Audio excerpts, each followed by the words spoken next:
Assalamualaikum warahmatullahi wabarakatuh. Berjumpa kembali dengan Freddy Subristian channel yang selalu memberikan update informasi terbaru terkait dunia ASN, baik itu PNS maupun P3K, dan berita-berita terkini yang ada di negara Indonesia. Pada kesempatan hari ini saya akan menyampaikan terkait rapat dengar pendapat atau RDP antara Komisi 2 DPR RI dengan Menteri Dalam Negeri dan seluruh gubernur maupun wakil gubernur yang ada di negara Indonesia.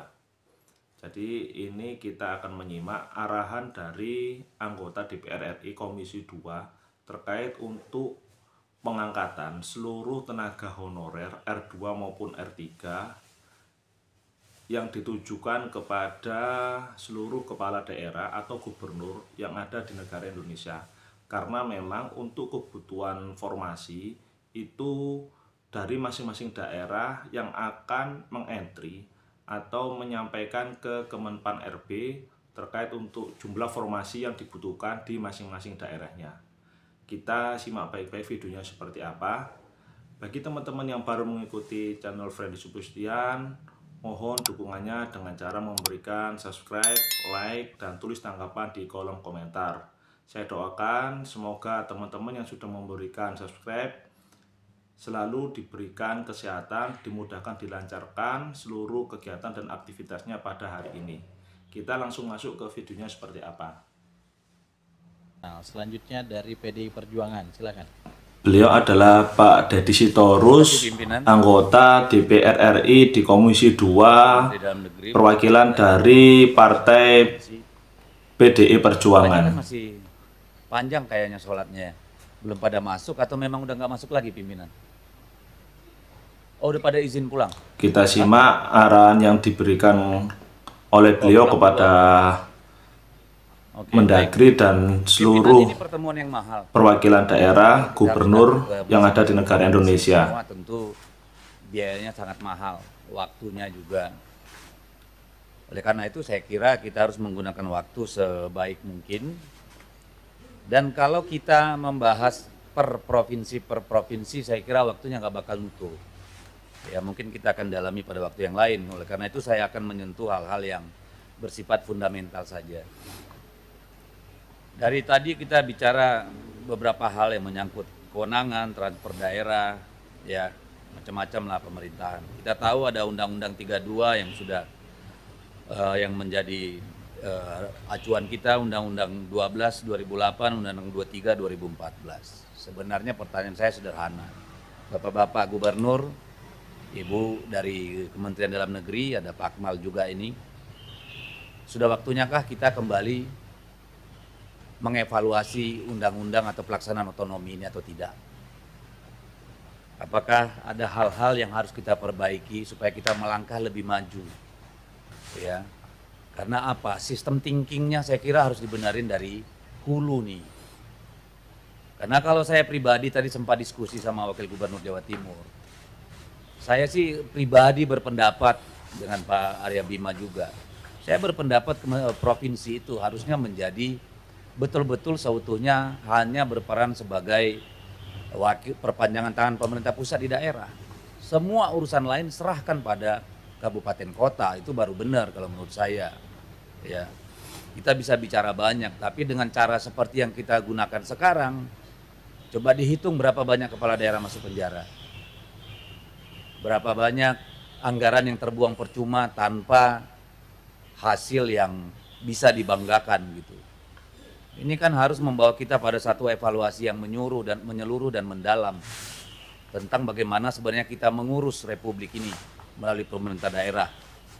Nah, oleh karena itu dalam konteks ini saya ingin tadi tanya dari presentasi Ibu. Sebenarnya konteks pembinaan dan pengawasan itu konkretnya kayak apa sih? Apakah ini bisa menjadi determinan faktor dalam penyelenggaraan urusan di daerah atau tidak? Ada konsekuensi nggak? Mandatori nggak ini? Apakah perlu kita memang masuk ke ranah sana nantinya? Karena yang sering terjadi di daerah itu adalah saling lempar tanggung jawab, Bu. Ya, lempar tanggung jawab provinsi dengan kabupaten kota, antara kabupaten dengan kabupaten, kabupaten dengan kota, dan seterusnya ini.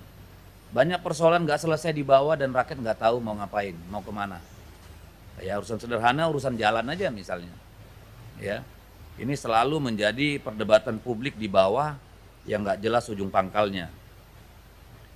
Tadi kita mendengar bahwa sebenarnya otonomi daerah ini juga untuk mendorong kemandirian fiskal. Tapi saya ingin tanya, apakah undang-undang dan regulasi lainnya memang sudah mendorong ke arah sana atau belum? Apakah undang-undang otonomi daerah, ya segala PP atau katakanlah Permendagri, Permenkeu dan sebagainya itu, undang-undang Cipta Kerja, apakah memang sudah mendorong untuk kemandirian fiskal di daerah atau tidak? Supaya kita bisa mendapat kesepakatan bersama tentang hal-hal apa yang harus diperbaiki. Kan itu nih. Kecuali kita menganggap nggak ada masalah, ini udah paten semua ini. Udah baku, nggak usah kita urusin lagi. Ya kalau udah gitu ya nggak usah kita bahas kalau menurut saya. Karena saya pribadi berpendapat banyak sekali regulasi yang tidak mendorong justru kemandirian fiskal itu. Ya. Jadi ini berkelindan dengan banyaknya kepala daerah atau gubernur yang tidak memahami sebenarnya apa tupoksinya. Kenapa kita dulu ada sejarahnya terjadi otonomi? Kan untuk mendekatkan proses-proses pembangunan, proses-proses keuangan dengan rakyat di daerah. Kan itu nih urusannya. Jadi saya kira ini kita harus kaji ulang apakah benar kita mendorong daerah itu untuk benar-benar menjadi berdaya atau kita ini apa istilahnya? Poco-poco. Ya, maju selangkah, mundur 2 langkah gitu. Tarik-menariknya terus-menerus seperti itu. Nah, ini yang menjadi pertanyaan saya sebenarnya. Dan mudah-mudahan selama periode anggota DPR kali ini, Pak Ketua, kita bisa menghasilkan satu undang-undang otonomi daerah yang lebih menjawab persoalan hari ini dan persoalan ke depan. Ya. Lalu yang ketiga, ini tentang berbagai pemotongan yang kemarin, karena banyak yang teriak ke saya ada yang belum dibayar misalnya untuk rumah sakit dan sebagainya. Ini bagaimana sih daerah mengatasi kekosongan fiskal ruang fiskal yang terjadi karena pemangkasan itu? Apakah kemudian servis kepada masyarakat menjadi korbannya atau pemerintah daerah memutuskan untuk betul-betul melakukan efisiensi sehingga pelayanan publik tidak terganggu? Kan ini menjadi pertanyaan kita. Yang keempat, ini soal BUMD. Nah ini nih, BUMD kan kalau kita lihat nih, BUMD ada Perumda. Dari data yang saya lihat, hanya 17% PDAM yang sehat. 17%. Tadi kita diskusi sama Bung Arya Bima di ruang makan. Kenapa Aqua bisa untung? Lah kita di daerah ada Perumda, ada PDAM, selalu jadi masalah, membebani keuangan daerah. Dia tidak punya pesaing, ya toh? Malah punya sumber air. Ini kenapa nggak pada sehat? Ini karena menurut saya selama ini yang namanya Perumda maupun BUMD memang hanya jadi tempat bancakan, tempat buang orang yang nggak disukai, kan gitu nih. Karena hampir tidak ada daerah yang mencari kepengurusan Perumda atau BUMD-nya orang-orang profesional. Ini bisa jadi karena utang politik saja, ya para pendukung segala macam taruh di situ mulai dari pengurus sampai dewan pengawasnya. Ayo cobalah kalau menurut saya Ibu Wakil Menteri, ini dikeluarkan satu aturan bagaimana sistem lelang jabatan untuk Perumda dan BUMD. Kan harusnya ini yang mendorong kemandirian fiskal itu. Betul-betul dia menghasilkan profit, tidak hanya public obligation. Oleh karena itu kami berharap bisa Ibu Wamen didorong bapak-bapak kita ini, ibu-ibu kita, pimpinan provinsi untuk bersama-sama daerah memetakan profiling. Sebenarnya BUMD apa sih yang cocok di sana? Ya kan banyak keunggulan masing-masing daerah yang sebenarnya bisa. Saya ambil contoh nih, sayang Pak Gubernurnya udah nggak ada. Di daerah saya itu luar biasa Bu, rumput laut, tambak udang. Tambak udang itu hampir 150.000 hektar. Ya, rumput lautnya luar biasa. Tapi ini nggak bisa diurus. Siapa yang mau urus nggak tahu. Diserahkan saja sama mekanisme pasar yang jahat. Belum lagi misalnya dalam kasus rumput laut, kalau kita ekspor mentah itu nggak dikenakan pajak sama China. Begitu kita sudah keringin, langsung dikenain pajak. Di mana Kementerian Perdagangan? Di mana pemerintah kita? Kita punya undang-undang resi gudang, kenapa nggak dimanfaatin? Kan ini problem, ya. Jadi betul-betul harus melihat BUMD itu sebagai sumber pembiayaan, bukan sebagai sumber buang-buang biaya. Kan harusnya gitu ngelihatnya. Kalau swasta aja bisa hidup, kenapa BUMD nggak bisa? Lalu kemudian saya berharap sebenarnya ke depan, Bu, saya nggak tahu, undang-undangnya kan belum seperti itu. Tapi mulai dari perencanaan pembangunan daerah itu, kalau bisa betul-betul sinergi dong, itu gunanya gubernur. Apakah itu harus menjadi satu sistem di kita, bareng-bareng itu, yang namanya Bapeda ya, kalau di provinsi, ya sama di daerahnya, dirancang menjadi satu ekosistem itu provinsi, bukan masing-masing. Nggak ada hubungan, nggak ada sambungannya, sehingga kita tahu menyelesaikan soal jalan misalnya. Dalam tahun anggaran ini kita tahu mana yang bisa diselesaikan bareng-bareng, mana yang saling berhubungan. Ya seperti tadi Gubernur Kaltara ngomong soal kasus di Long Ampung antara Kalimantan Timur dengan Kalimantan Utara. Ya ini kan hal-hal seperti ini diperlukan untuk kita supaya benar-benar bisa efektif, Bu, pemerintahannya. Lalu yang terakhir supaya tidak terlalu banyak makan waktu, ini soal pegawai honorer. Saya berharap ini diselesaikan dengan cara apa? Dulu kan awalnya kita mengangkat, tadi sudah disebutkan, mengangkat pegawai honorer itu menjadi ASN dan atau kemudian menjadi P3K itu kan untuk menyelesaikan masalah honorer itu. Kalau dia disatukan dengan CASN seperti umum, menurut saya tidak tepat. Kan kita harus berpikir kalau memang masih ada apa namanya itu kalau istilahnya konfigurasi atau apa itu di lowongan-lowongan itu apa namanya, Bu? Formasi.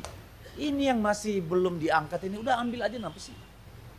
Kalau menurut saya ya, toh mereka sudah terbukti belasan tahun mengabdi untuk negara kok. Masa ujian tes itu saja yang menjadi ukuran? Dibikin dong bobot penilaian. Kalau memang nggak layak, ada yang sampah ya singkirin. Supaya mayoritas persoalan bisa kita selesaikan. Tidak ada lagi soal honor sampai tahun kapan nggak jelas gitu loh, Bu. Ya ini harus konsultasi dengan Kementerian Pan-RB. Kita harus selesaikan masalah ini. Ya. Dan yang terakhir saya minta sama provinsi. Tolong Bapak Ibu, tanah itu sumber kehidupan. Pemerintah provinsi harus berpikir tentang bank tanah untuk rakyat. Jangan hanya mikirin tanah untuk investor. Rakyat kita nambah terus. Tanahnya nggak mungkin nambah. Gimana kita daerah itu punya rencana. Sekian persen angkatan kerja itu bisa diserap oleh sektor informal, oleh sektor formal. Tapi yang nggak bisa di sektor pertanian berapa? Kita harus sediakan. Konsekuensinya nanti di anggaran. Kalau kita nggak sampai mikirnya ke sana, ini nggak pernah tambah dewasa ini negara. Kita hanya akan berangkat dari satu konflik ke konflik lain. Soal tanah ini bom waktu. Sudah berapa banyak orang yang mati, yang dikorbankan gara-gara tanah. Bahkan untuk PSN. Jadi tolonglah. Ini kesempatan yang mahal buat kita. Tapi saya mau mengajak, ini kan baru nih semua gubernur, kepala daerah di sana. Mungkin ini kesempatan kita untuk merenung ulang Republik ini mau bawa kemana, ya kan? Soal keadilan bagaimana kita hadirkan sebagai pemerintah, kan harus dimulai dari anggaran, mulai dari perencanaan, dari anggaran dan seterusnya. Saya mohon kesanalah kita melihatnya, ya. Saya kira itu pimpinan. Terima kasih. Terima kasih Bang Deddy Sitorus dari PDI Perjuangan. Jadi sesuai yang telah disampaikan oleh anggota Komisi 2 DPR RI dari perwakilan PDI Perjuangan, yaitu Bapak Deddy Sitorus. Ada beberapa poin yang beliau sampaikan. Yang pertama adalah terkait evaluasi pelaksanaan Undang-Undang Otonomi Daerah. Yang kedua yaitu terkait kemandirian fiskal di masing-masing daerah. Yang ketiga terkait pemotongan fiskal terhadap pelayanan publik di masing-masing daerah. Karena memang ada kebijakan terkait efisiensi, tetapi dari pemerintah menghimbau kepada seluruh daerah supaya meskipun ada efisiensi tetapi jangan sampai menghambat pelayanan kepada masyarakat atau pelayanan publik. Yang keempat yaitu terkait masalah BUMD, mohon ada lelang jabatan terkait perumda atau BUMD yang ada di masing-masing daerah supaya nanti untuk jabatan-jabatan strategis di masing-masing BUMD bisa dipimpin oleh orang yang berkompeten. Selanjutnya yang kelima adalah untuk pegawai honorer, mohon untuk bisa diangkat menjadi ASN semuanya. Karena memang mereka sudah terbukti belasan tahun mengabdi kepada negara. Jadi diharapkan untuk pemerintah itu mengangkat seluruh tenaga honorer yang sudah bekerja puluhan tahun di instansi pemerintah, sehingga permasalahan ini tidak berlarut-larut. Terus yang terakhir adalah terkait untuk kepengurusan tanah di masing-masing daerah. Jadi itu adalah beberapa poin yang telah disampaikan oleh Bapak Deddy Sitorus. Kita berharap semoga seluruh tenaga honorer baik R2 maupun R3 itu bisa diangkat menjadi P3K penuh waktu. Demikian informasi yang bisa saya sampaikan. Mohon dukungannya dengan cara memberikan subscribe, like, dan tulis tanggapan di kolom komentar. Ada kurang ada lebihnya, saya mohon maaf yang sebesar-besarnya. Saya akhiri. Wassalamualaikum warahmatullahi wabarakatuh.